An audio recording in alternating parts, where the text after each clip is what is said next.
This video is brought to you by contributions to patreon.com/Henry Kathman from viewers like you. Thank you.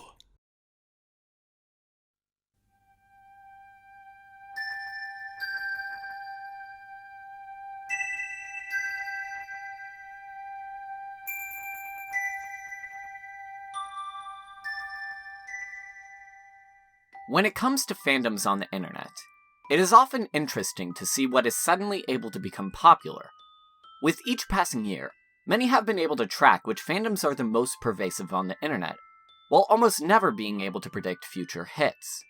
On one day, everyone might be raving about a new TV show that has just come out, only for most people to move on to a game that has received an update the next day.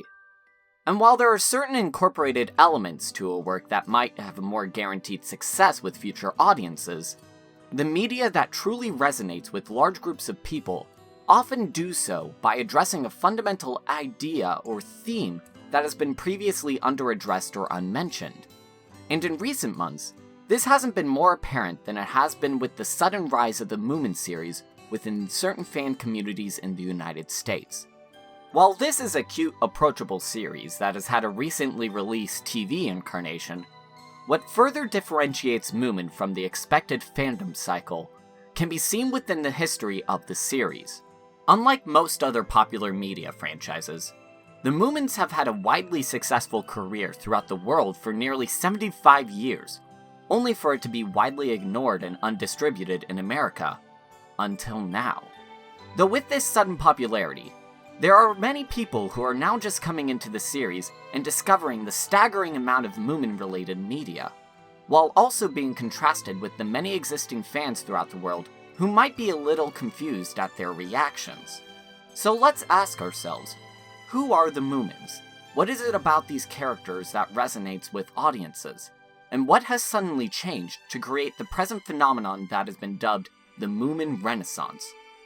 To answer these questions and more, I have spent the past number of weeks reading, watching, and researching every piece of Moomin media. Books, plays, television, films, video games, operas, anything that I could get my hands on, all to better understand these fascinating characters like Snufkin, the Snorks, Sniff, Little Mai, and of course, the Moomin family. Though before I can discuss and analyze each major piece of Moomin media, it is going to be vital that we first discuss the woman that made this all possible.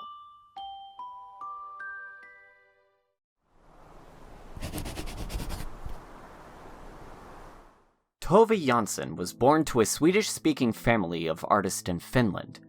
Because Swedish is a minority language amongst the country, most of her time was spent with her family, who lived a very bohemian lifestyle, alongside her father Victor, her mother Signa, as well as her two siblings, Per-Olof and Lars. With their father being a sculptor and their mother being a graphic designer, all three of the children went on to be decently respected artists, all studying art throughout Europe before the rise of fascism. During that time, Tove gained some international fame while writing for Garm, an anti-fascist satirical magazine that was extremely critical of both Hitler and Stalin, in a time when Finland was partially allied with Nazi Germany. This sort of writing work for Garm and other magazines was enough to help Jansson kickstart her work as a novelist. Jansson had always been writing since she was very young, even creating a full book when she was 14, and as a result, so much of her writing was reflective of the people and events that she experienced throughout her life, some of which were filled with great doubt and sadness. Not only was Finland in the process of combating fascism and Stalinism, but the world's future became more uncertain with the onset of nuclear warfare and environmental degradation. Though amongst this sadness, Jansson was able to take comfort in the people around her, from her family to the many people that Jansson came to love over the years. This prevalent combination of comfort and anxiety helped to greatly define Jansson as a writer, to the point where certain characters and stories became homages to the people and places that she loved. Such parallels will be pointed out as we are introduced to each respective character. Though as Finland gained independence from the Russian Empire, and the rest of Europe was comprehending the full effects of World War II, Tove would later remark, It felt completely pointless to try and create pictures. Perhaps it was understandable that I suddenly felt the urge to write something down that would begin with, "Once upon a time." What followed had to be a fairy tale. It was inevitable. But I excused myself with avoiding princes, princesses, and small children, and chose instead my angry signature creatures from the cartoon. According to Family Stories, the aforementioned angry creatures came about from philosophical arguments Tove would have with Per Olav. Such arguments were common occurrences for the two, as Tove liked the writings of Nietzsche and Bergson, while disagreeing with Kant and Schopenhauer. Which, I'm sorry, Tove. Love me some Henry Bergson, can't stand Kant, but I gotta draw the line at Nietzsche. Regardless of her position on racist pseudoscientists like Kant, the story goes that one of these arguments angered Tove so much that she drew what she considered the ugliest creature imaginable in the family's outhouse. The Snork, as she would call it, would go on to appear in many of her paintings and cartoons. And once Tove had decided to pursue a new book, her uncle had given her a name that was once used to deter her from eating at night, telling her to beware the Moomin trolls. The name stuck, and would be incorporated into her first book, Moomin and the Great Flood.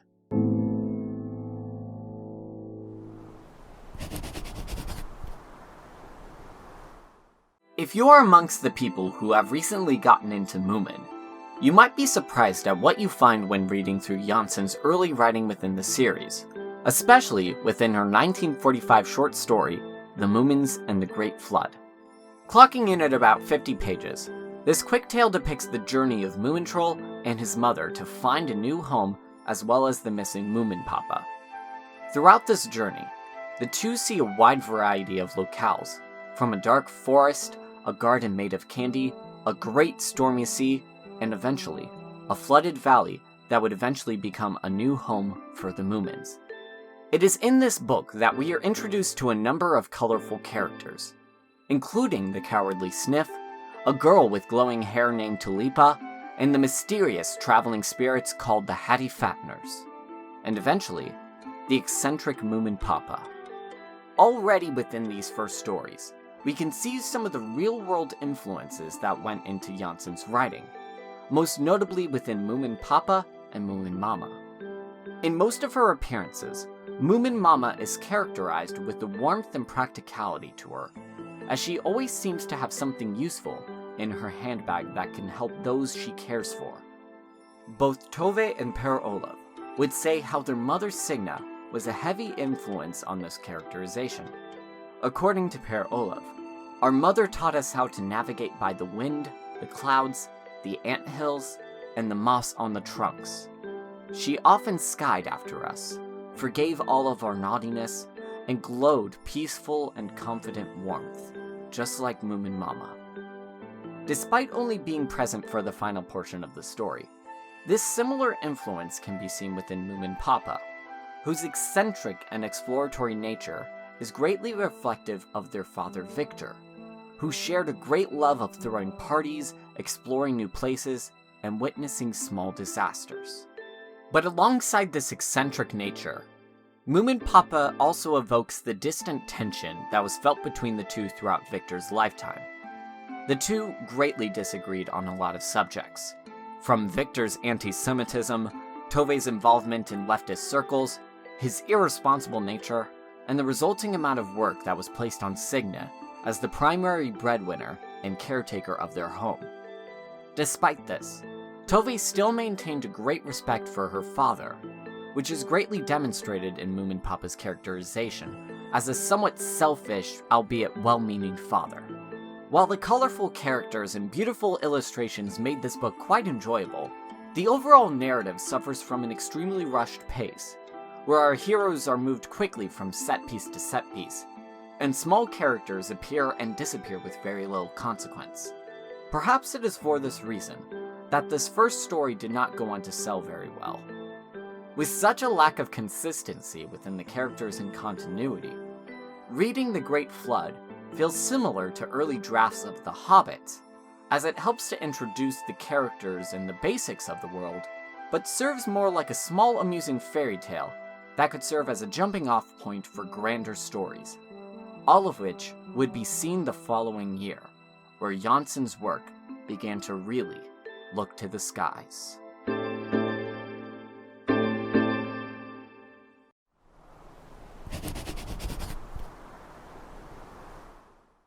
With the release of her first story out of the way, Tove Jansson would make quick work to write her next story with the Moomins.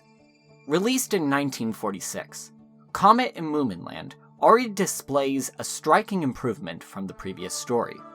Alongside the charming characterizations established in the first novel, so much of this book is greatly improved by being given more time to develop both the plot and tone of the story. In this book, Moomin and Sniff undergo a journey once they learn about a comet that risks the total destruction of Moomin Valley. While much of the story still follows an episodic structure similar to Moomins and the Great Flood, the presence of the comet helps to create a tone of fear and horror that feels impossible to ignore, much as the characters might try to otherwise. Despite the almost idyllic characterizations that define the Moomin family, there is almost an air of disapproval that is leveled against them. As the comet moves closer to the valley, we see more of the terrible effects it has on the world. The skies grow constantly dark, animals become dangerously aggressive, the weather grows hotter and dangerous, and even the sea dries up. Likewise, the characters are initially prone to downplaying the dangers the comet presents, though this becomes increasingly difficult to do so as time goes on, to the point where the potential destruction is all but impossible to ignore. We see people abandon the valley, coop themselves in their home, and a few even exclaim the futility of the situation. Despite Jansson completing the book's writing mere weeks before the bombing of Hiroshima on August 6, 1945, one of the most popular interpretations of the story from readers is that the comet serves as an allegory for the potential destruction wrought by nuclear warfare, as it not only destroys everything in its surrounding area, but is also out of the control of common people. As I said before, much of Jansson's writing was defined by a sense of fear and uncertainty. According to her, in every honest children's book, I think there is an element of fear. Anxious and self-confident children alike are unconsciously drawn to it, and to destruction. It is within this story that we are able to see more of an underlying philosophy that would go on to define many future stories with the Moomins. Even though it can be easy to characterize the Moomins as childish and naive, there is an open-mindedness and resilience that is still present throughout the story. Despite some of the chaos and disagreement that can be seen between the Moomin family, it never comes to translate into distrust or hatred towards other people. No matter how dire the world got, the Moomins were always there to provide a friendly face and determination to help make things better, even at a small scale. Though the Moomins were not the only reason Comet in Moominland is a vast improvement from the first story. On their journeys to find out more about the comet, Moomin Troll and Sniff are introduced to characters that would become integral to the series. First, there are the Hemulins, troll creatures similar to the Moomins who are preoccupied with order and collecting things. The intellectual Snork and his sister, the resourceful, albeit somewhat inattentive Snork Maiden, who is often portrayed as Moomin Troll's primary love interest, alongside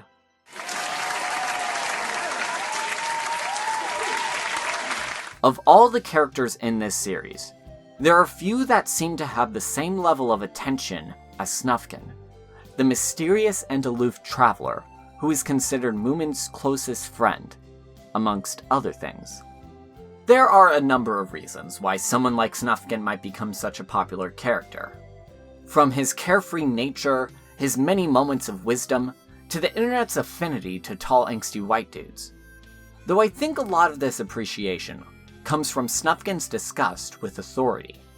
Similar to Moomin Papa and Moomin Mama, a lot of this characterization is drawn from the people in Tove Jansson's life. In this case, Atos Wirtanen heavily inspired much about Snufkin. Wirtanen was a prolific writer in many leftist circles, and had met Janssen when she was creating illustrations for various newspapers, and would eventually begin a relationship, even at one point being engaged. Like Snufkin, Athos was often seen with a large hat and pipe, had a great love of nature and traveling, and often desired to live in a world where material possessions weren't necessary. While there are many admirable traits to Athos, and likewise Snufkin, there is still an element of distance between Athos and Tove, and he would never really commit to a permanent life with Tove, eventually breaking their engagement. While they may not have ended up together, it is clear that Tove still displayed a great love for him, especially when examining the relationship between Moomin and Snufkin. While Snufkin would always come to settle in Moomin Valley with each summer, eventually he would have to leave with the coming winter. And while Moomin still greatly admires Snufkin's way of life, there will always be this sort of pining for one another that will remain as constant as the coming winters. Comet and Moominland went on to sell slightly better than Moomin and the Great Flood, though thanks to this connection with Athos Wirtan, the Moomins would become the trolls we know and love today. As previously mentioned, Janssen had a lot of experience as the illustrator for many newspapers and magazines. One of those was the Swedish leftist magazine Ny Tid, which translates to the New Times. The magazine was looking for new material to be placed in the children's section. Its editor, Athos Wirtanen. Wirtanen asked Janssen to start publishing a weekly adaptation of Comet and Moominland. Janssen accepted the offer, but her time at Ny Tid was cut short after a year, when the comic strip detracted criticism from many of its readers. There was a common consensus that the Moomin's lifestyle was too materialistic and aristocratic for the paper's liking. Despite its short tenure in print, this would not be the last adaptation of this story. We'll go more into the specifics of these adaptations, but the story has appeared in almost every future incarnation of the Moomin books, including television shows, a film, a Bjork song, and a theatrical production made in 1949. This play is notable in that it was directed by Vivica Bandler, who would go on to direct a second play, as well as a television show based on the Moomins. It was also notable because during that time, Tove says that she went over to the spook side and began a relationship with Vivica. At the time, Vivica was married, not to mention that it was illegal to be in a same-gender relationship in Finland. As a result, the relationship had to be kept a secret, and would go on to be a big influence for the next Moomin story.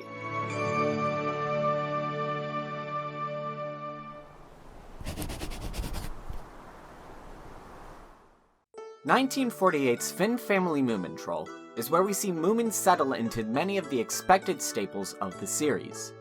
Also referred to as the Magician's Hat, the story centers on the Moomin family finding a mysterious hat that has many magical properties. From creating flying clouds, turning water into raspberry juice, sprouting massive jungles, and even transforming people into different creatures. As it turns out, the hat is the possession of the Hobgoblin, a strange wizard that has flown all over the world on a Black Panther for centuries, searching for a special gem called the King's Ruby. It should be noted that the Hobgoblin's name is derived from the Swedish word trollkarl, which means magic man. However, because of the extremely literal English translation, Penguin Books likely interpreted this word to mean trollman, resulting in the namesake we have today. As for why he flies around on a Black Panther, the Hobgoblin is meant to resemble the magicians commonly seen in circuses, who were commonly accompanied by exotic animals. All of these traits that international audiences would see as a strange quirk of Janssen's writing are the result of the translation team misinterpreting a Swedish pun. Regardless, the presence of the Hobgoblin's hat causes some chaos for the Moomins. Alongside the hat, this story marks the first appearance of the Groke. The Groke is a mysterious spirit that wanders Moomin Valley, leaving a trail of frost and ice wherever she goes. Despite her monstrous appearance and cold exterior, the Groke is a monster that is to be pitied and not feared. The books go on to highlight the loneliness and solitude that always follows the Groke, as she goes on to embody this fear and evilness that can be found in each reader. According to Janssen's biography, she is in each human, and you can't escape her. She is waiting. Though, no matter the obstacles, the Moomins always try to deal with these hardships with the same politeness, propriety, and perseverance. Aside from the Groke and the Hobgoblin, the other most notable characters in this story come in the final act, when a pair of small creatures wander into Moomin Valley with the suitcase stolen from the Groke. The pair is named Thingamy and Bob, and the suitcase contains the King's Ruby, the very same one that the Hobgoblin searches for.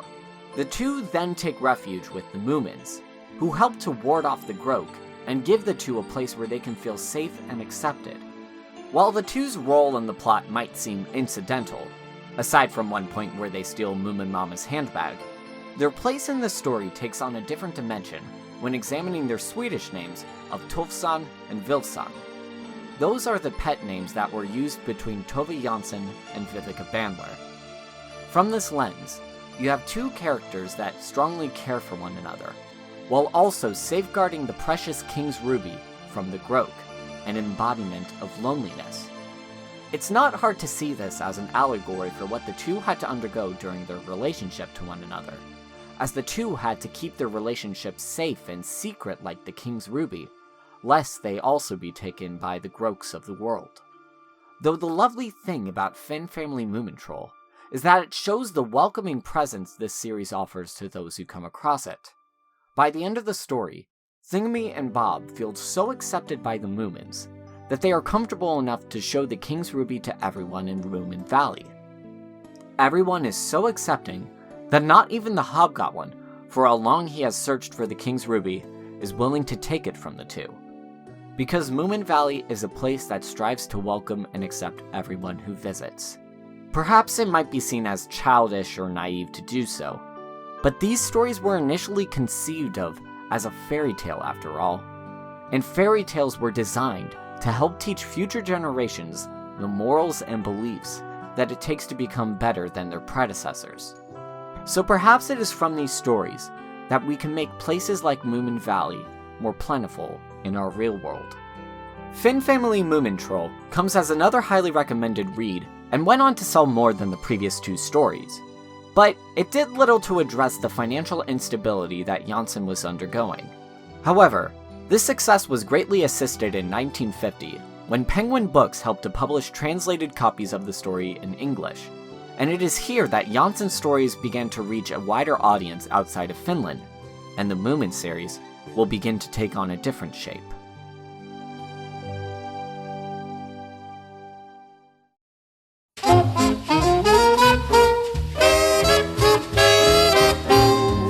It's the early 1950s, and the world is a very uncertain place for Tove Jansson. A struggling artist, Jansson was barely able to make ends meet by working on different artistic commissions and her small series of children's books about the Moomin Trolls. While her more recent work had been much better received and was beginning to see a wider release of her stories outside of Finland, this did little to dissuade her uncertainty. In addition to this, despite her tenuous engagement to Atos Virtanen still being active and Finnish law making same-gender relationships illegal, Tove was also having an affair with her good friend and theater collaborator, Vivica Bandler, which caused some tension between her and her family, especially her more traditional father. More than ever, the world of the Moomins seemed to present Tove a promise of escapism to a world of acceptance and peace that was Moomin Valley. And whether or not she knew this, Moomin Valley was about to become a larger presence in her world.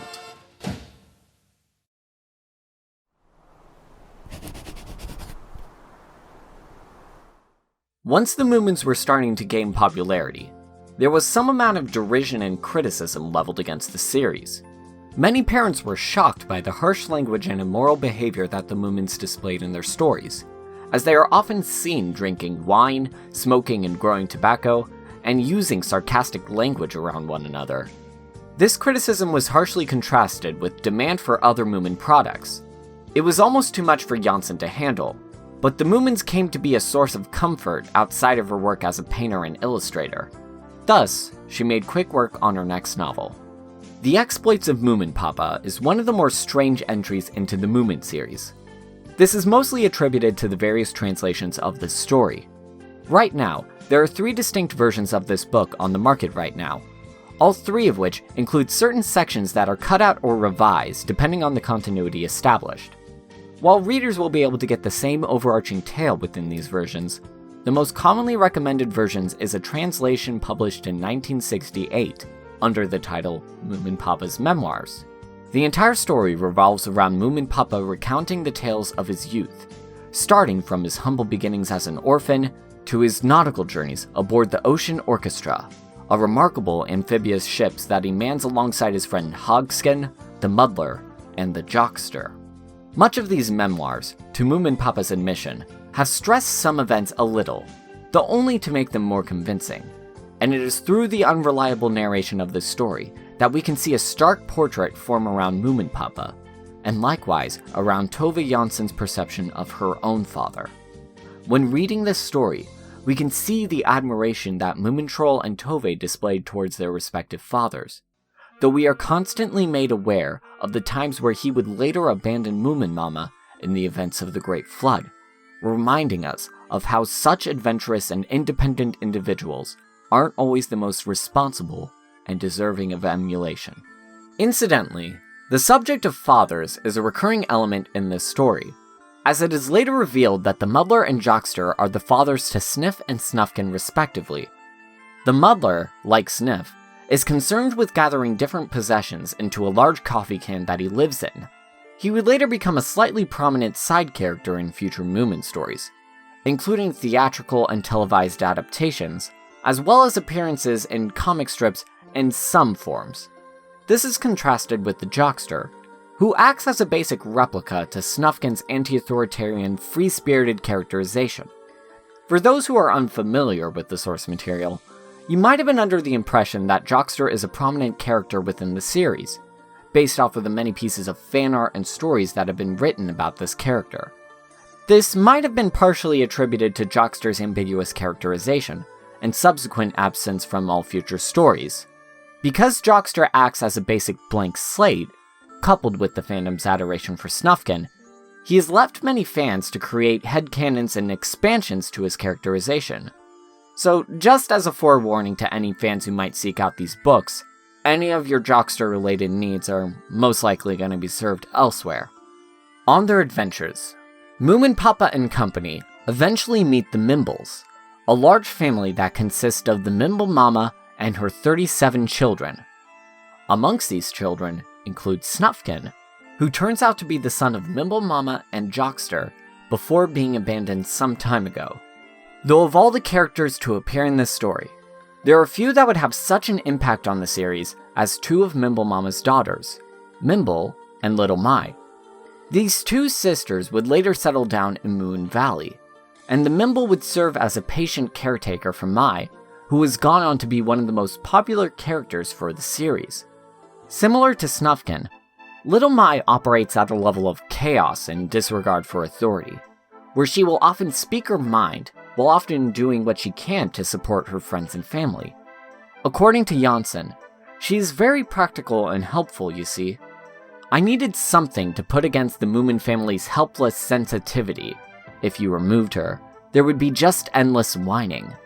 The arrival of Little Mai marked a transition within the Moomin series, where these first stories would often suffer from a lack of agency and motivation on the part of the Moomins.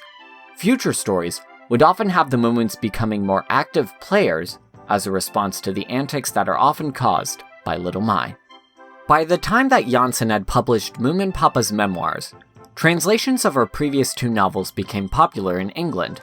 This led to Tove coming into contact with Charles Sutton, the syndication director for Associated Newspapers, now known as DMG Media.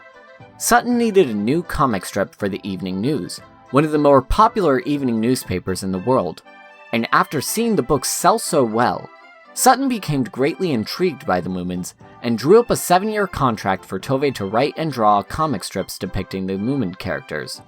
The promised financial security was enough for Tovei to happily accept, and Janssen would make quick work to produce 6 comic strips a week. If you're someone who is trying to get into the Moomin stories, these comics may actually be some of the most accessible starting points in the series. For one, these comic strips have been published in many trades and collections that can be easily bought or borrowed from a library. But alongside that, its nature as a comic strip allowed Janssen to incorporate elements that appeal to both children and adults. As a result, so many of these storylines depicted in the comics greatly encapsulate some of the more appealing elements to the series. The Moomin's welcoming nature, the strange situations they find themselves in, and the ways that they are unafraid to criticize elements to everyday life. Some of the best story arcs, like Moomins on the Riviera and the Conscientious Moomins, retain some of the biting satire that could be found in Tovei's previous writing for places like Garm, where the Moomin family will be forced to leave Moomin Valley in order to interact with civilized society, only to see how pointless and stifling such structures and traditions can end up being. Though similar to some of Janssen's other work, the tight schedules that Janssen was working under resulted in some stories having somewhat hasty endings. So don't be surprised if, after reading through a suspenseful situation, a helicopter might suddenly emerge to save everyone. Okay. Once the Evening News began to license out the Moomin comic strips to other newspapers, Janssen's characters became the talk of all Europe, with the strip being published into over 40 languages and having an estimated 20 million readers at the height of its popularity. From such popularity, there became a great influx of Moomin merchandise, including chocolates, handmade dolls, a board game that is still in production, and a department store worth of everyday items, all depicting Janssen's artwork and requiring her approval. At one point, she even had to reject offers made by Walt Disney himself to buy the rights to the word Moomin. While Janssen still greatly appreciated the popularity of the comic strip, the constant demands for new comics and merchandise took a toll on her creative drive as an artist. By 1960, Tovei's brother Lars would take over production on the comic strip, which he would continue on for another 15 years. Even though this did help Janssen's mental state, there would still be an uneasiness to her newfound success that would go on to influence much of Tovei's artwork, and likewise, her future Moomin stories.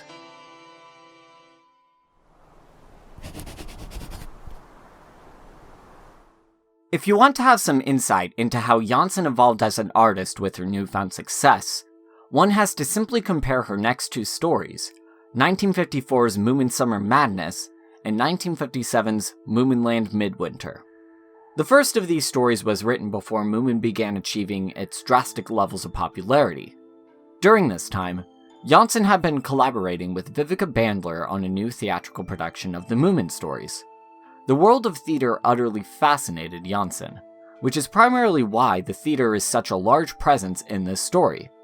Moomin Summer Madness features many similar elements that are seen in previous Moomin stories. There is a large cataclysmic flood that is similar to the Comet in Moominland. The Moomins focus on small everyday concerns, even as the family is separated in the flood, and we see each of these characters remain consistent with the characterizations established in previous stories. Probably the 2 most famous elements of this story first involve the Moomin family putting on a play while taking shelter in a floating theater, which they hope is enough to reunite the family. The second is one of the most famous scenes involving Snufkin, who travels with Little Mai to vandalize a park that is filled with many signs that dictate the rules, something that Snufkin vehemently rejects. Of all the different moments that can be seen in this story, there are few that greatly epitomize the motivations and philosophies of Snufkin like this one. Moomin Summer Madness was greatly received by most readers. Next to Comet in Moominland, this story went on to receive a large number of adaptations, many of which were appropriately in the theater. 2 of the most notable of these were Trolls on the Wings, which was staged in 1958 by Vivica Bandler, and would go on to tour throughout Europe for the next 2 years. The second one being an opera that was produced in 1954 under the direction of Heikki Varsity, with the music of Ilkka Kuusito. The opera would turn out to be one of the more enduring adaptations of these stories, as it is still revived and put on tour throughout Europe after over 40 years. Though in between this story and Moominland Midwinter, a lot happened to Janssen to change the way that she saw the world. For one, she was financially stable for the first time in her life, yet felt quite depressed and anxious from the newfound demands that arose out of creating and maintaining the Moomins, which made that a very lonely time in her life. Though in 1955, Tove asked a young Finnish woman named Tuulikki Pieltila to dance with her, and though Tuulikki declined her offer out of propriety, Janssen would later receive a card with the drawing of a cat, stating that she was welcome to visit her studio. From there, the two would visit each other often and eventually fall in love, and everything began to change for the Moomins. At that point in time, Janssen had come to see Moomin Valley as a sort of prison, where she was forced to ignore her passions in order to fuel a growing enterprise. Though Tuulikki helped to ease that fatigue, and she helped Tove craft future stories about the Moomins and the world. Moominland Midwinter marks a great departure from the precedents established in the previous stories and comics. Instead of writing about cosmic catastrophes or sleepy slices of life, the book takes on a more contemplative tone from the previous works. The story begins as Moomin mysteriously wakes up from his hibernation, only to find Moomin Valley completely different during the winter. From here, Moomin is forced to learn how to be alone, and we are treated to many introspective passages reflecting on both Moomin and Janssen's internal struggle.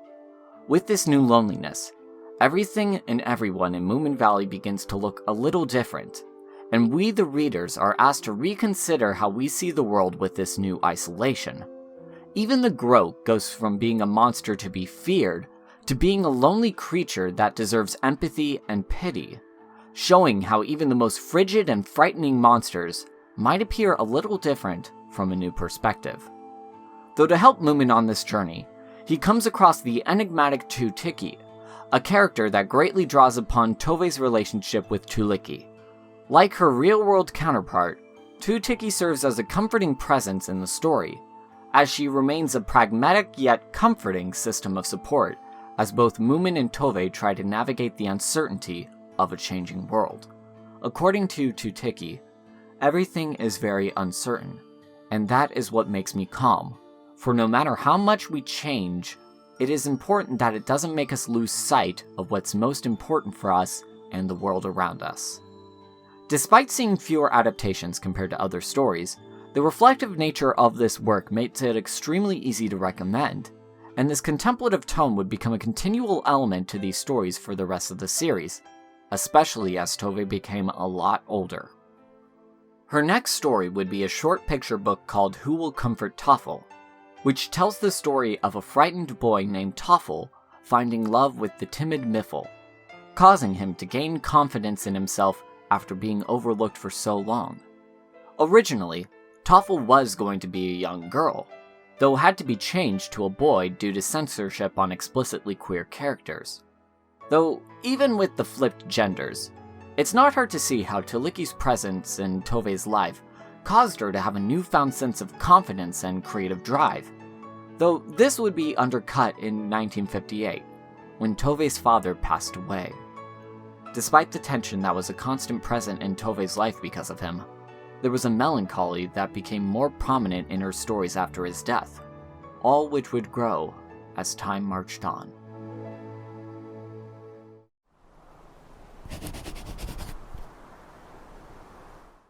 Once Tove had exited her contract with the Evening News, she spent more of her time with her paintings and creating exhibitions with Tuulikki. Even though she had displayed some burnout, Janssen was more than willing to return to the Moomins, but with the intention of creating more adult-oriented stories that drew upon her exploring emotions and psychology, rather than standard adventures. The first of these was published in 1962, Tales from Moomin Valley, which was a compilation of various short stories depicting everyday life in Moomin Valley. The result from this compilation are some of the best stories in the series, which range from Moomin Papa observing the Hattie Fatteners to Moomin and Snufkin caring for a baby dragon. Though the two best stories draw upon this emotional exploration, resulting in stories that feel extremely mature and ahead of their time. One such story observes the Filion who believes in disasters, which depicts the anxious creature who lives in constant fear of natural disasters, which many have cited as an extremely accurate depiction of a character with depression and the struggles they undergo, describing it as what one can't ask, can't reason with, can't understand, and can never question. What arrives behind a black pane of glass, far away on the road, fair out at sea, and grows and is never visible until it is too late. Though the most famous story in this novel is The Invisible Child, which tells the story of Ninny, a little girl who turned invisible after being verbally and emotionally abused by her caretaker. In one of the more powerful allegories for abuse, this story illustrates how one's sense of self can disappear if there isn't an element of love or emotional expression in their development. In order for Ninny to become visible again, she has to be shown how to be secure in who she is as a person, as well as properly express her emotions. As Ninny spends more time with the Moomin family, more parts of herself become more visible as each member shows her different ways of expressing herself. Little Mai shows her the value of displaying emotions like anger, and how it can lead to more positive emotional expression. And Tu Tiki and Moomin Mama act as supportive parental figures who do whatever it takes to make Ninny feel safe. When this story was being written, Tove Jansson discussed how her own emotional struggles heavily inspired Ninny. This isn't just seen in how Jansson's mother and life partner were clear analogues for Moomin Mama and Tu Tiki, but in also how she learns to accept her anger, once declaring, "Like the invisible child, I must learn to be angry and show it. I will probably show it too much at first, and so for that reason too, I need a margin of isolation. Hopefully, my face will gradually grow on me." While it's impossible to fully judge an author's state of mind when examining their work, reading these final books in the series give the impression of someone who is trying to grapple with the life in transition. The constant reflection, the unsureness, and the determination in the face of it all of this can be seen as the Moomins drift further away from Jansson's grasp, like someone standing at the edge of a receding tide. 1966's Moomin Papa at Sea is a story where the Moomins depart from the valley in order to live in a lighthouse on the ocean. Much of this is decided because Moomin Papa wants to reclaim a sense of unfettered masculinity by pursuing the adventures he once embarked on during his younger days. When reading this story, while knowing what Jansson was going through, it's easy to see how the death of her father had a great influence on this narrative. Like Moomin Papa, her father had a clear passion for the unexpected and disastrous, which was in turn passed on to her. So much of this story displays the chaos of nature, as we see the many ways the sea becomes a character unto itself, displaying how fluid and adaptable it can become. And just like the sea, the Moomins find themselves reacting to their new environment as they begin to change elements to themselves. Moomin goes on to live by himself in a cabin of his own creation, transitioning from this child character to an adult. Moomin Papa comes to terms with his shortcomings as he tries and fails to repair the lighthouse, and Moomin Mama displays her independence through a love of painting that grows out of her homesickness. Just as the Moomins begin to change, the world becomes a lot less carefree while becoming a lot more fulfilling, almost as if the Moomins were growing up alongside their author. Even the Grog, this creature of fear and isolation, finds itself different by the end of the story. No more is Moomin frightened of what she brings and begins to seek her out, daring to confront the loneliness and isolation that the Grog represents. Though with this new wisdom, the Grog is no longer something to be feared or hated, but rather a being who deserves the same level of empathy as everyone else. As Moomin Mama puts it, she is like the rain or the darkness, or a rock that one needs to walk around in order to progress. And it is from this understanding that the Moomins begin to feel at peace with their brand new world and can move forward with their lives. These adult themes would be further explored in some of the original writing that Jansson engaged in following the release of Moomin Papa at Sea. These include books like The Sculptor's Daughter, The Listener, and The True Deceiver, all of which we won't be able to get into today, but are extremely recommended if you enjoy the writing style of the Moomin stories. While the contemplative tone was a welcomed addition to the Moomin stories, there is a sense of finality that hangs over Moomin Valley, like a winter's overcast, all of which became more apparent in 1970, when Signe Jansen passed away at the age of 90. Tove had always been extremely close with her mother, though seeing her pass away gave Tove the desire to move on from the Moomins in order to pursue different stories. And thus, it was time to say goodbye. Moomin Valley in November presents a very somber yet comforting end to the series. Released the same year as her mother's death, Jansen depicts Moomin Valley as something inexorably different with the absence of the Moomins. The story centers around many different characters visiting the Moomins' house, only to find that the family is absent. Some of these characters have been seen in previous stories, including Mimble, a Hemulan, a Filionk, and of course, Snufkin. Though the two newcomers to this story are a child named Toft and an old man that does not know his name and decides to go by the name of Grandpa Grumble. Each one of them comes to the Moomin's house, searching for different things. The old Hemulan arrives wishing to escape the monotony of his everyday life. Filionk wishes to interrupt her loneliness. Snufkin seeks out a song that he's working on. Mimble wishes to befriend everyone in the house. Grandpa Grumble seeks independence in his old age, and Toft, most vitally, wishes to be a part of the Moomin family. Regardless of their individual goals, they all stay in the hopes of recapturing some past happiness that they once had found in Moomin House. As the six of them stay together, they soon learn how to properly interact with one another, and begin to realize how they mustn't rely on the Moomins to be happy. By the end of the story, each one of these guests come to realize their goals. The Hemulan makes peace with the life without adventure. Filionk becomes comfortable with isolation by learning to love herself. Snufkin finishes the song realizing it was made more beautiful with the help of others. Mimble returns home content with her new friends.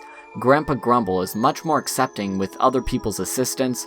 And Toft realizes that so much of his thoughts and feelings about the Moomins were just projections for his hopes about a family, and becomes more content to welcome them and their flaws by the end of the story, once he sees the Moomins return to the valley once more.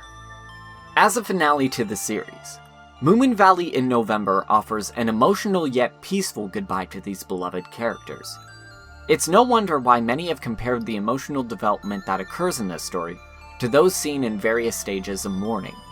While some fans might be saddened by the absence of the Moomins in this story, the writing manages to take advantage of that sadness in order to invite its readers to become more independent people, to not be reliant on idealized perceptions of people and memories, and to view the world with a bit more complexity.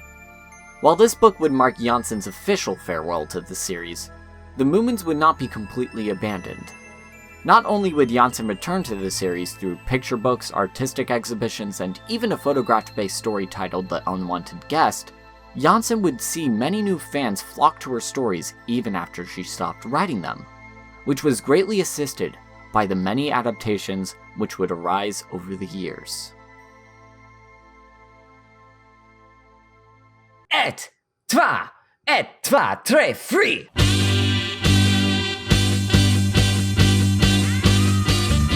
By 1959, there was little that could have predicted the success that Tove Jansson would find with the Moomins.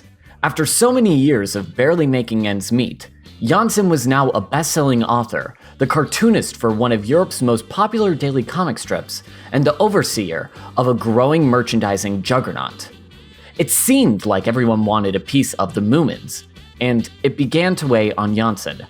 Many fans of her original stories considered the newer incarnations of these characters as going against the original spirit of her writing, focusing more on daily hijinks instead of the cozy fairy tales where they were first introduced. This, coupled with the increasing levels of burnout towards making Moomin stories, would cause Jansson to ultimately end her tenure as the primary writer of the Moomin comics, passing the role onto her brother Lars. While the Moomin stories would continue to evolve throughout the 1960s, the series would see its biggest spikes in popularity through the newest media frontier, television.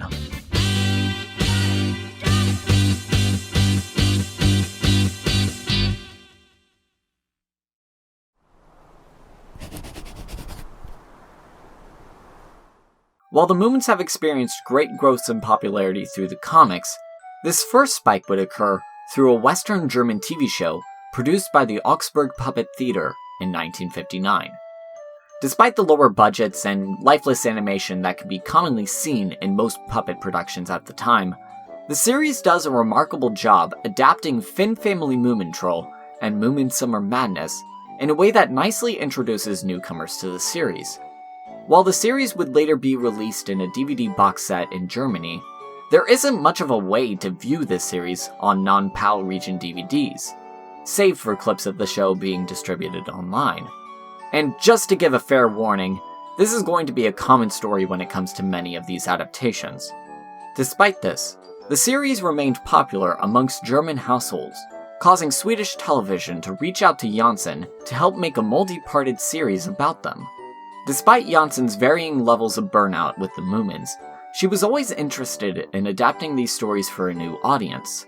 And even though the two had moved on to different romantic partners, Tove remained good friends with Vivica Bandler for the rest of her life, with Vivica often being her first choice of people to bring the Moomins to the stage.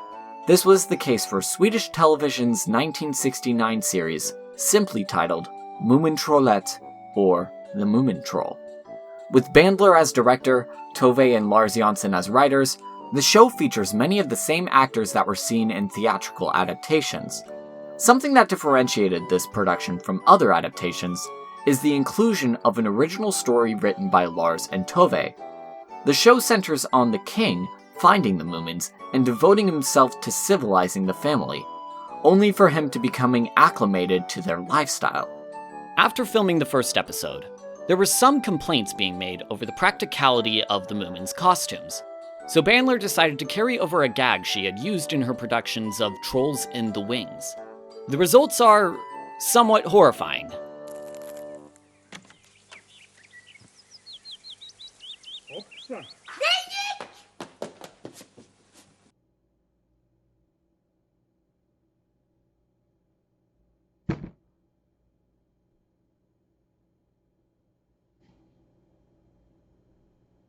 What? Like most other things produced in Sweden and Finland, the show would receive a lot of attention from local fans, though there were few attempts to branch out to the international market.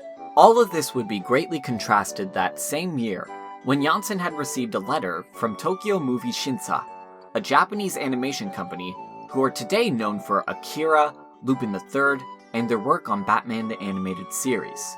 Though in the early days of the studio, they had wanted to make the Moomins amongst the first of their animated productions. And while Janssen wasn't too familiar with Japanese animation, she was more than interested.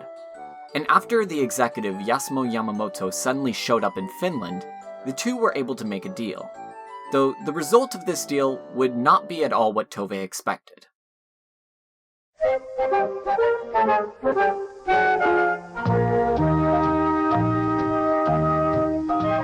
On its face, the show is an enjoyable watch as it adapts some of the original stories. However, if you spend a certain amount of time with the series, you might be shocked to see how far it moves away from the source material. According to production staff, the show made some departures from the source material in order to appeal to typical shonen productions that were commonly shown at the time. This results in more fighting, a less friendly atmosphere, and characters that greatly differ from their book counterparts. While there could be some arguments that the show was looking to emulate the comics more than the novels, these drastic differences were enough to turn some people off of this adaptation, most notably Janssen, who disliked the violent and materialistic atmosphere that the show had created. Despite being staffed with many talented artists who would go on to become legends in the anime industry, like Rintaro, Yasuo Otsuka, Osamu Teseki, Marano Moribi, Shunichi Yukimuro, and Hayao Miyazaki, there wasn't much that could be done to change Janssen's mind on the series.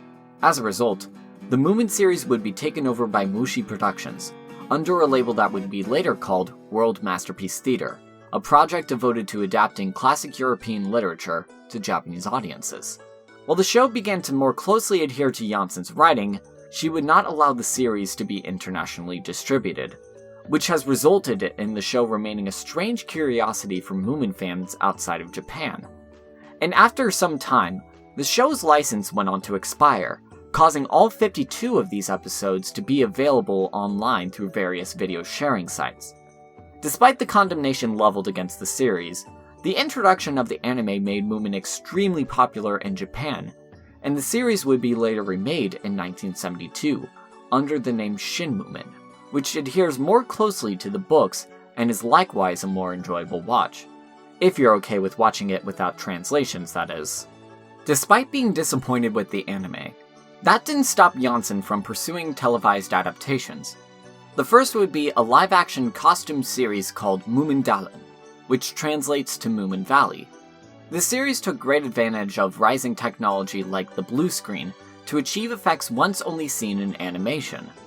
It also saw a lot more creative input from the Janssens, as Tovei became a lot more protective of her characters.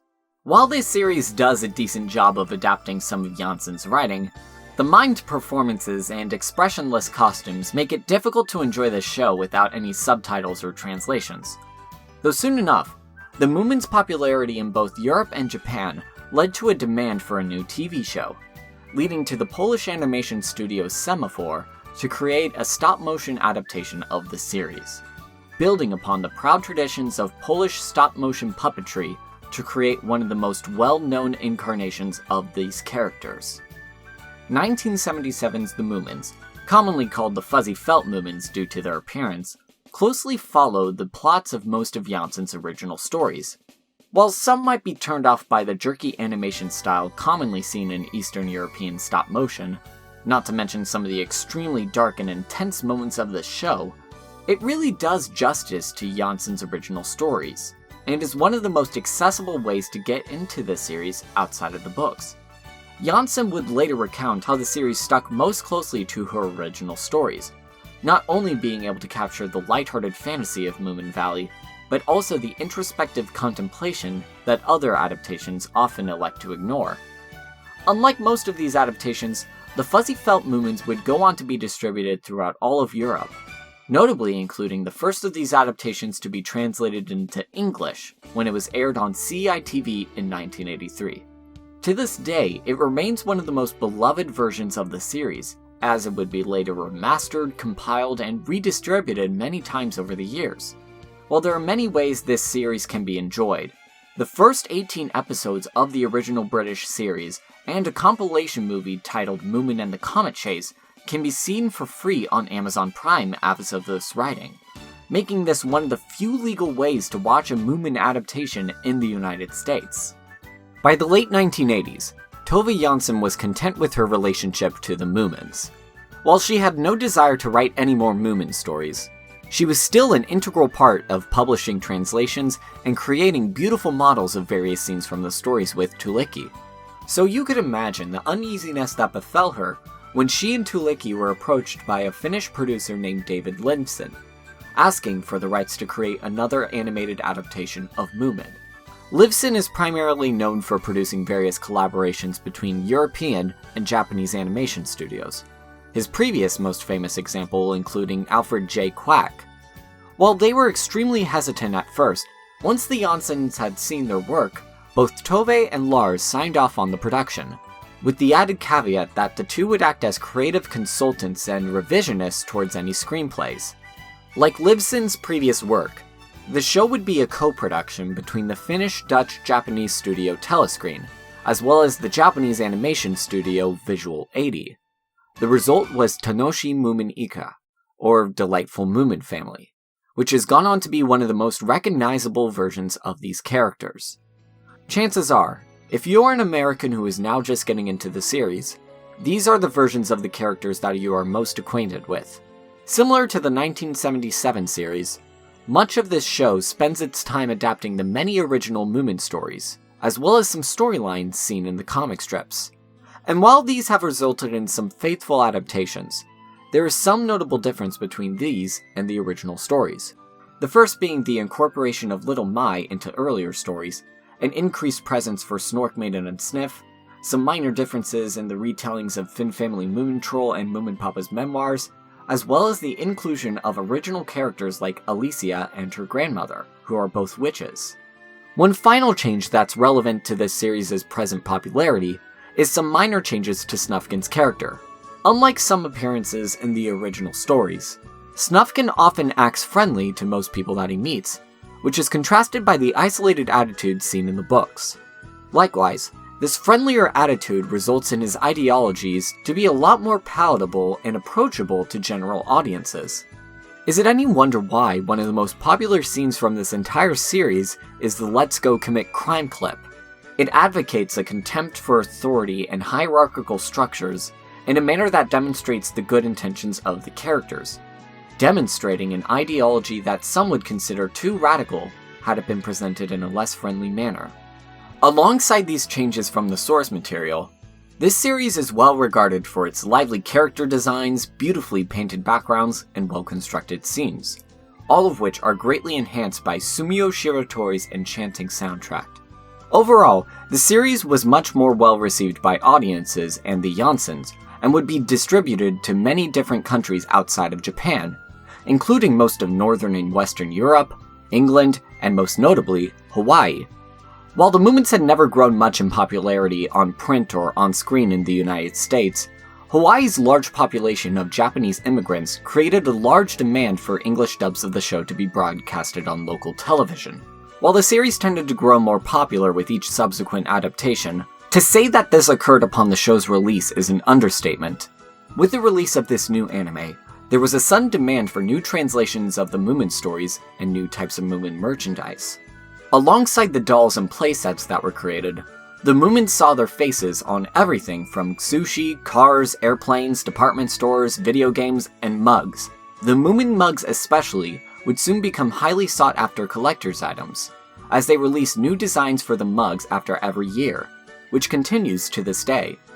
This phenomenon, later called the Moomin Boom, would see an influx of Moomin fans spending massive amounts of monies on these characters, resulting in the series being worth an estimated 700 million euros in yearly revenue. With this success, Dennis Livson would use some of these profits to construct a theme park on a small island near Nantali called Moomin World. The park boasts many themed attractions lifted directly from the stories, most notably a complete recreation of the Moomin's house that guests still visit to this day.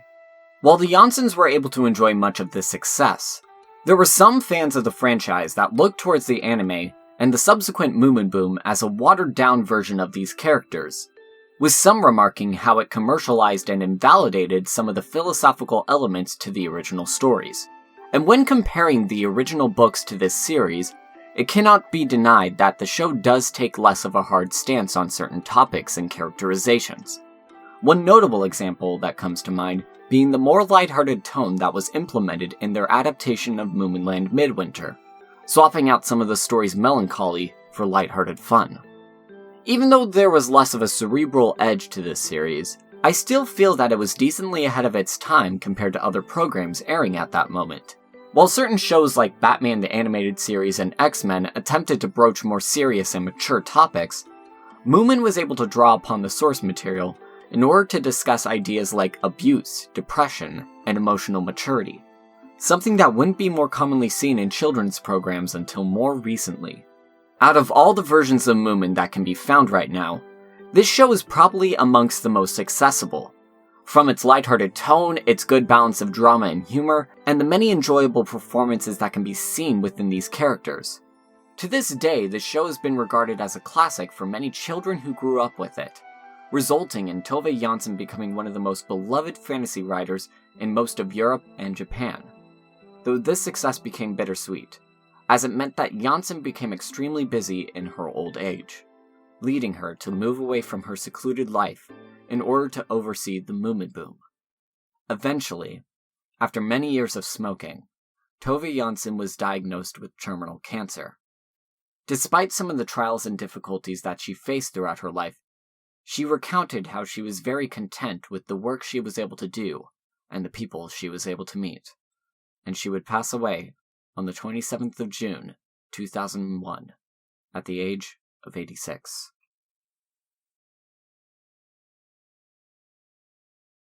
Despite the large shoes that were left behind, the Moomins were still able to remain in the Janssen family, as the series became more popular than ever.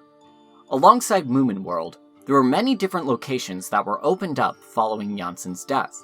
These included different exhibits in the Tampere Art Museum, a temporary exhibit in New York City, a children's park in Hano, Japan, and many different Moomin shops and cafes that opened up all around the world. With the success of this series moving into the new millennium, there were talks about being able to expand its presence into new territories. This primarily consisted of publishing new translations of the novels and comics, which were created by Squarefish and Drawn and Quarterly Publishing respectively, as well as a 2014 adaptation of the comic storyline Moomins on the Riviera, which was released in correlation with Tove Jansson's 100th birthday. And while these were well received by many fans of the series, it was speculated that it wouldn't pick up in popularity if they were to begin marketing the Moomins to American audiences, in an age where large franchises are king. As cited in this 2009 Reuters article, the consolidating industry is tending to focus on established characters to minimize risk rather than introduce new ones.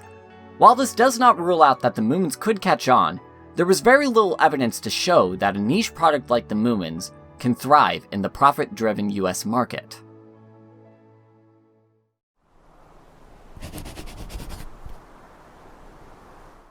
Which leads us to the present-day developments that have occurred since the original publishing of these videos.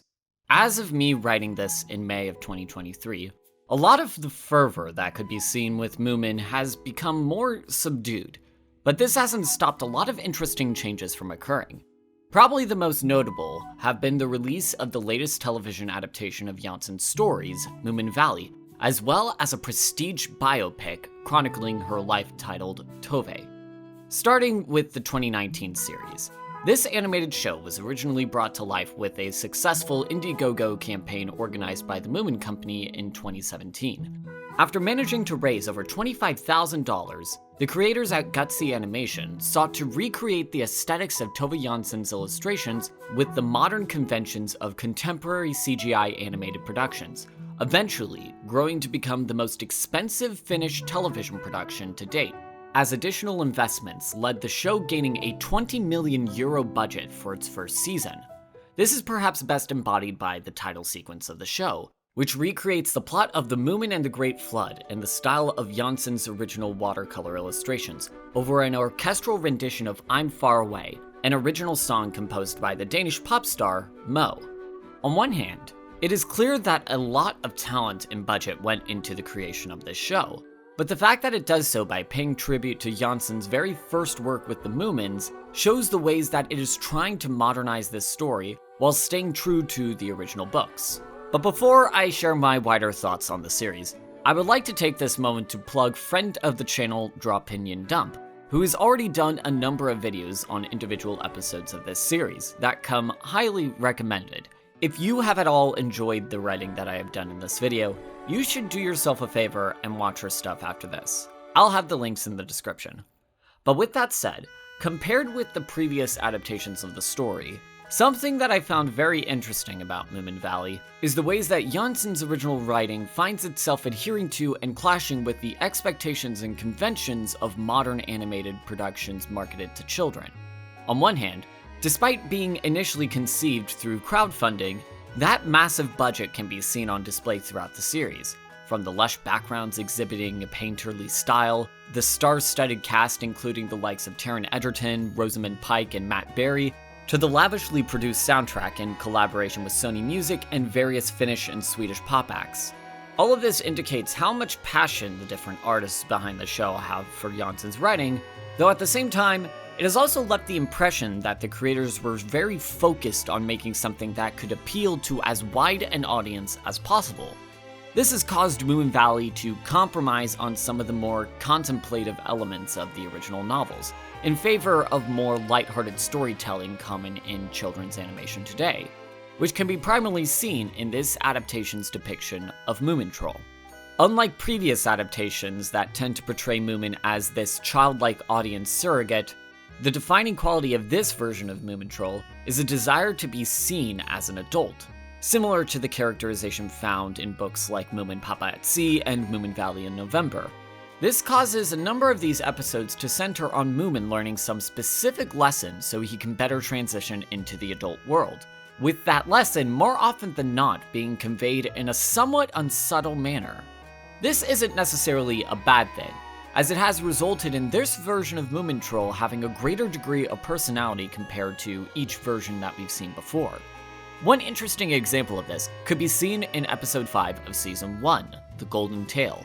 Following an episode that heavily summarized the theater storyline from Moomin Summer Madness, this episode sees the Moomin family putting on a play adapting Moomin Papa's life, as depicted in Moomin Papa's memoirs.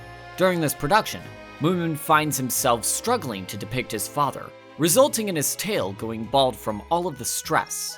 Though after taking one of Moomin Mama's potions, they are shocked to find his tail turning into a brilliant gold. This premise of Moomin's Golden Tail is one directly lifted from Tove Jansson's later comic storylines for the Evening News, though the original 1958 comic served as unsubtle commentary for Jansson's feelings towards gaining sudden fame, as Moomin tries to evade the growing crowds of fans trying to commodify his golden tail without any regard for his own well-being. Though the 2019 series takes a different approach, as the core conflict emerges, as Moomin Troll begins to act more self-absorbed from his golden tail as opening night approaches, resulting in Little Mai taking him down a peg during the performance, in a series of various slapstick sequences.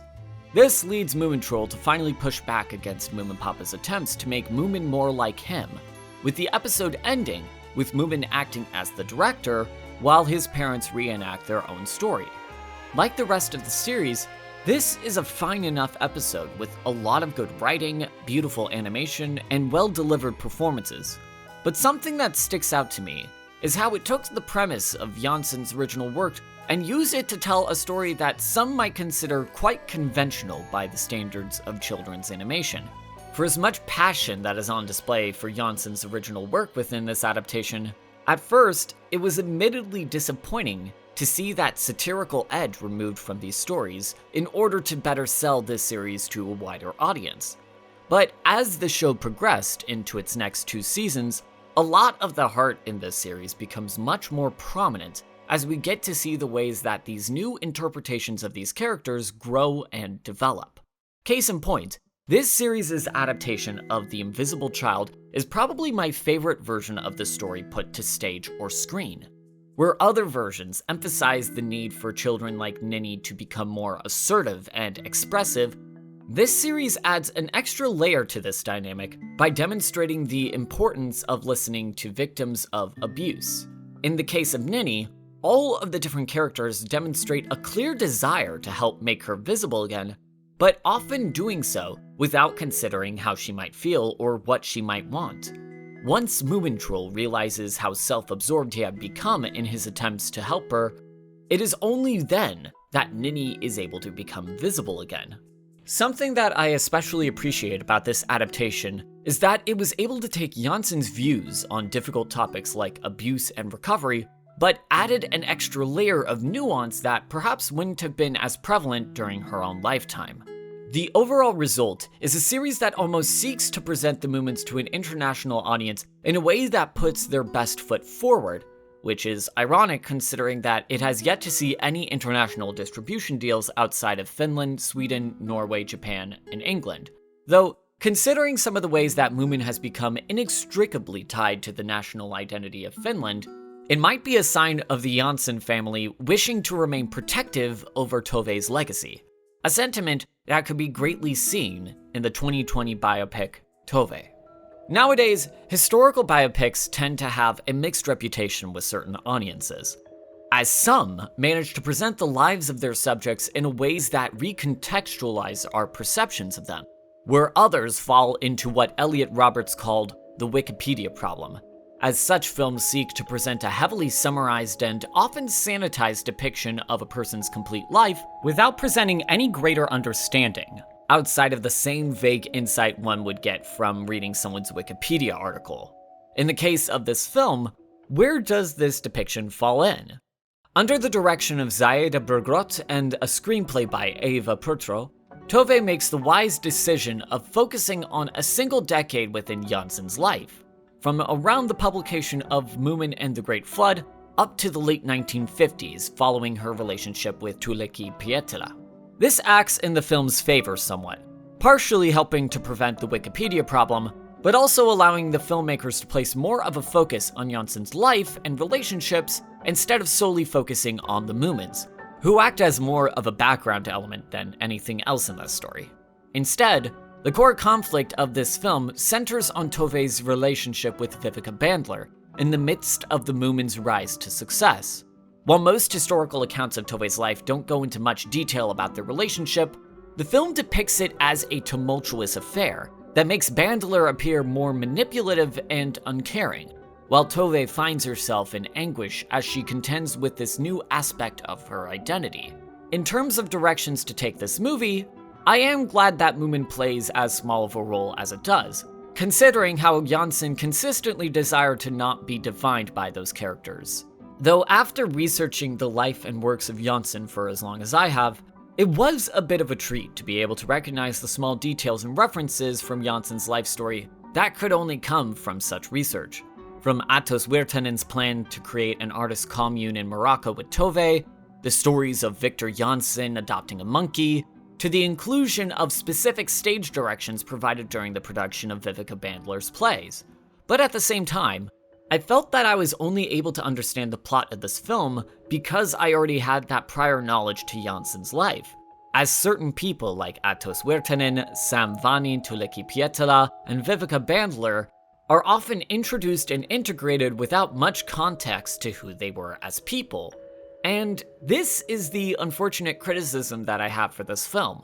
While it is amazing to see a historical biopic place so much of its focus on the queer experience in a way that isn't defined by suffering and bigotry, it didn't leave me with any larger insight into who Tove Jansson was as a person.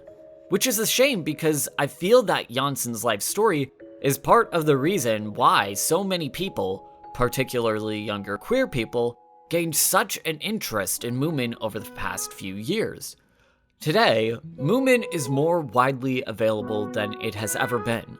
The recent success of Moomin Valley and the emergence of the online fandom have caused outlets like Barnes & Noble to officially distribute Janssen's novel and other Moomin-related works in the United States for the first time. The Moomin team has been working to make their online presence larger, uploading full episodes of the 90s anime and Moomin Valley to their YouTube channel, as well as releasing an official podcast called The Moomin Phenomenon. And in 2021, the Norwegian game company Hypergames announced the development of a new video game centered on Snufkin, titled Snufkin Melody of Moomin Valley, which is set to release sometime in 2023. Some may point to this as the Moomin company becoming cynically exploitative over their intellectual property, which I can somewhat agree with.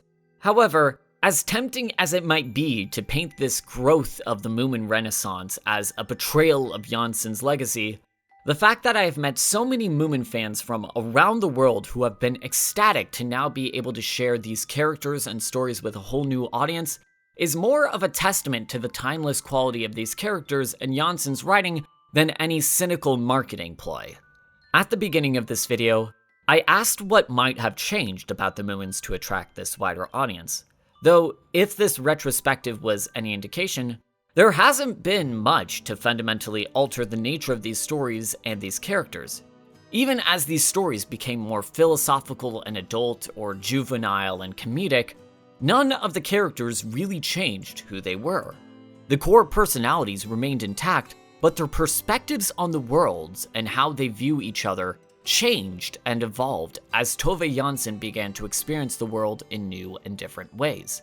As a general rule, I've tried my best to keep a safe distance from auteur theory, though it's clear to see just how personal a work the Moomins are to Jansson, and I believe that it is with her experiences we are able to see a core to this current renaissance. Unlike some authors from the early 20th century, most of the struggles that Jansson discussed in her work is still widely applicable to our modern world. especially to marginalized audiences who haven't been as widely addressed until more recently. All her life, Janssen had to struggle with the uncertainty of being an artist on the margins of society, not only dealing with the difficulties of being a queer woman, but also coping with financial issues, mental illness, and an unstable political climate that racked her with a great deal of fear and uncertainty towards the world. Though through the Moomins, she could attempt to address her various struggles in a way that was comforting and peaceful by creating a world filled with characters that could help her better understand her relationship to herself and others. And it is from that struggle and desire to understand that many fans of Moomin, both new and old, have been able to find a place of serenity within the peaks of Moomin Valley, as well as offering some ways to address those struggles. As it turns out, the Moomins haven't become popular because they have changed. It is because many Americans, particularly younger generations, have begun to better appreciate the ideas put forth by the Moomins, their acceptance of all identities, their disregard for class and materialism, and a rejection of unjust authority have all come to embody the values of modern audiences. According to Janssen, only passion, hope, and joy can be honest. Nothing I've been forced to do has ever brought joy to me or those around me. So while your mileage might vary with certain stories, I think there is a lot that can be learned from Tove Jansson's work. And perhaps through this appreciation, we can take the values of these stories to heart in order to make the world a better place. Thank you for watching. Best wishes.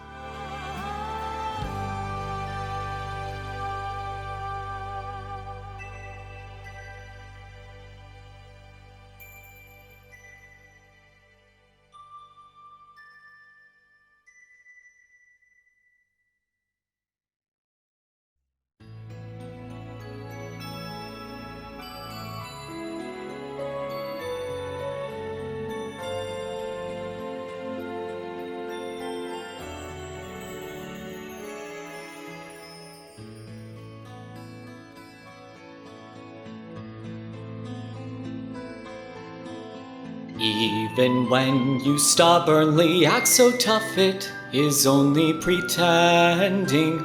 For I know that there are times when your cries are never ending. At such times you should know that it's okay to cry as hard as you can. For you should know such hopeless things will disappear once you just take my hand.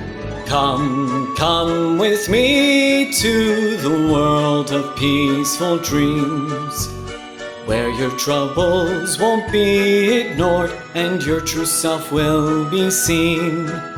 I'll take you to this dream world where love bursts at the seams. So long as you keep an open heart, you'll love our valley.